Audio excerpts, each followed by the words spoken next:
Hello everyone, welcome to our YouTube channel tag by Neelam. क्या बहुत ज़्यादा परेशान है अपनी सास के तानों से? देखिए, घर घर की यही कहानी, हर घर में ये कहानी चलती है। कहीं पर सास बहू से परेशान होती है, कहीं पर बहू सास से बहुत ज़्यादा परेशान होती है। सास जो कि अपना मतलब रुतबा, रोब ये सब दिखाने में कोई कसर नहीं छोड़ती है। तो कैसे हमें ऐसे सास को ट्रीट करना चाहिए? क्या सभी को ऐसा करना चाहिए?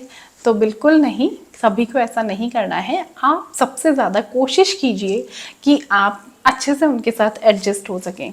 और आपको लगता है कि मैंने हर तरीके से एडजस्ट होने की कोशिश कर ली है, लेकिन मेरी सास ना तो मेरी सुनने को तैयार है, ना मुझे समझने को तैयार है, और ना ही वो मुझे कोई तरह की रेस्पेक्ट देती है, मुझे बहू की जैसे नहीं मानती है। अगर आप थक चुके हैं तो मैं आपको यहाँ पर कुछ की पॉइंट्स दूंगी, जिनको आप अगर फॉलो करेंगे ना, तो हो सकता है कि आपकी सास आपको समझे, आपको रेस्पेक्ट देना शुरू करे, एंड आपको लगे कि हाँ, मेरी भी जगह है यहाँ पर। चलिए वीडियो शुरू करते हैं। सबसे बड़ी प्रॉब्लम तो पता है क्या होती है? सबसे ज़्यादा प्रॉब्लम यही आती है कि सास को लगता है कि मेरी सत्ता चलनी चाहिए, जबकि जब बहू आ जाती है तो उसको लगता है कि मेरी भी कुछ फ्रीडम्स हैं, मेरी भी कुछ मन है, मेरी इच्छाएं हैं, मैं वो पूरी करना चाहती हूँ। देखिए, सपने हर किसी के होते हैं, हर कोई अपने सपनों को लेकर यहाँ पर आता है और पूरा करने की सोचता है, लेकिन वहाँ पर लगता है कि कदम कदम पे हमें हर एक चीज़ के लिए पूछना पड़ रहा है। हमें कहीं जाना है तो हमें पूछना पड़ रहा है, हमें पहनना उनके हिसाब से पड़ रहा है, हमको अगर इवन हम अगर एक चूड़ी कड़े भी हम पहन रहे हैं तो हमें उनके हिसाब से पहनना पड़ रहा है। तो ऐसी होता है, बहुत फैमिलीज़ में होता है। बताना आप लोग, ऐसा होता है नहीं होता है?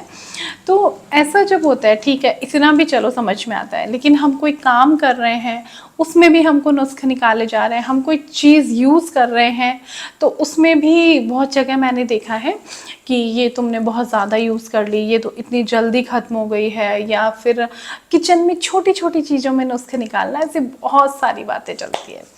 तो नंबर 1 देखो, मैं आपको बोलूँगी, अगर आपको पहले तो आप कोशिश कीजिए कि बिल्कुल जो जो काम सही से अच्छे से हो सकता है उसको हम अच्छे से करें।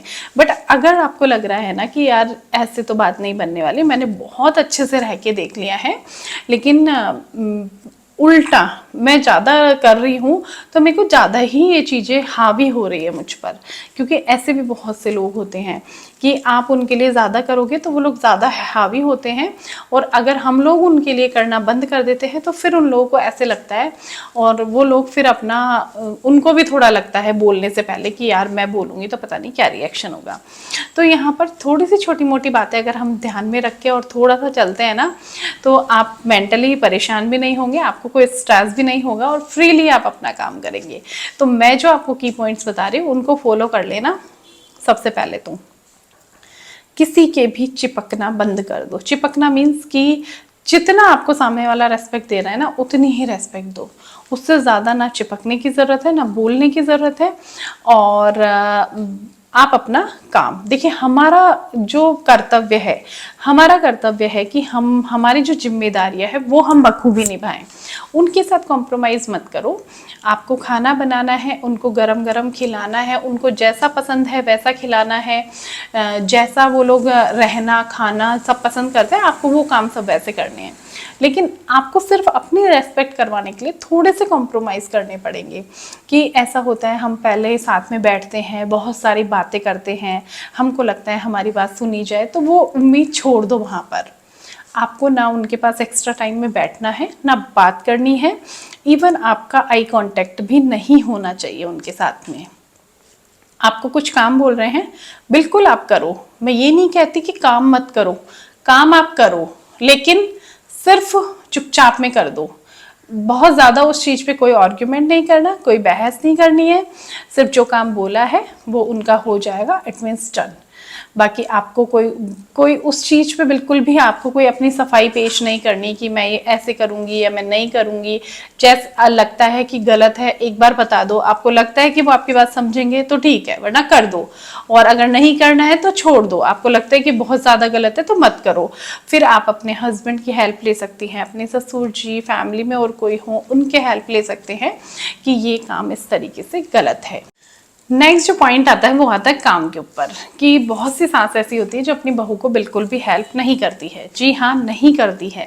लेकिन मेरा कहना ये है कि मुझे पता है कि काम में वो बहुत ज़्यादा आपको चिड़चिड़ भी करेंगी, लेकिन आपसे जितना हो रहा है उतना कर लो। इस बात पे आपको बिल्कुल बहस करने की ज़रूरत नहीं है। मैं मानती हूँ कि आप बहुत काम करेंगे, आपको थकान होगी, तनाव होगा, चिड़चिड़ापन होगा, लेकिन उस मामले में बिल्कुल बहस मत कीजिए। अगर आपको चाहते हैं, आपकी सास अगर करने लायक है, आपको काम में हेल्प कर सकते हैं, तो आप थोड़ा बोल सकते हैं। वो मानते हैं तो ठीक है, नहीं मानते हैं, आपसे जैसे हो रहा है उतना आप कर लीजिए। उसके अलावा आपको बहुत ज़्यादा ना उस चीज़ के बारे में टेंशन करने की ज़रूरत है, ना ही उनसे बहुत ज़्यादा बहस करने की ज़रूरत है। बहस तो करनी ही नहीं है कतई। तीसरी बात, अगर आपकी सास आपको बहुत ज़्यादा ही परेशान करती है, तो देखिए इसके पीछे सबसे बड़ी गलती है आप खुद। क्योंकि पता है, जो सहन करता है ना वो ज़्यादा गुनहगार होता है, सहन जो ताने देता है या जो परेशान करता है उससे। क्योंकि हम सहन करते हैं इसलिए हमको ज़्यादा परेशान होना पड़ता है।